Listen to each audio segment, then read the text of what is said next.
মৃত্যুর মাত্র কদিন আগেই আবেগঘন স্ট্যাটাসে যুবক লিখেন, আমার আয়ু আমার মায়ের হোক, আর না হয় মা অবধি আমার আয়ু হোক। কিন্তু দুঃখজনকভাবে মায়ের আগেই পরপারে পাড়ি জমালেন যুবক।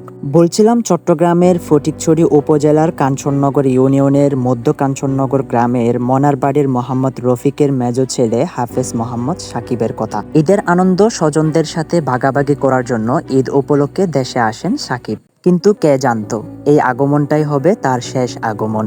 বুধবার ২৬শে মার্চ সকালে মামাতো ভাই আবদুল্লাহ আল কায়েসকে সাথে নিয়ে মোটরসাইকেলে চট্টগ্রাম মহানগরীর দিকে ঘুরতে বের হন তিনি। চট্টগ্রাম হাটহাজারী উপজেলার মদনহাট এলাকায় চট্টগ্রাম খাগড়াছড়ি আঞ্চলিক মহাসড়কে একটি দ্রুতগামী ট্রাকের চাপায় পিষ্ট হয়ে ঘটনাস্থলেই ইন্তেকাল করেন হাফেজ আবদুল্লাহ আল সাকিব। মামাতো ভাই আবদুল্লাহ আল কায়েসকে আহত অবস্থায় হসপিটালে ভর্তি করানো হয়। মায়ের প্রতি এমন অগাধ ভালোবাসা প্রকাশের মাত্র কয়েকদিনের মধ্যে যুবকের এই অনাকাঙ্ক্ষিত মৃত্যু চট্টগ্রামবাসীর মাঝে নেমে এনেছে শোকের ছায়া। সবার মুখে একটি কথা, পরপারে ভালো থেকো সাকিব।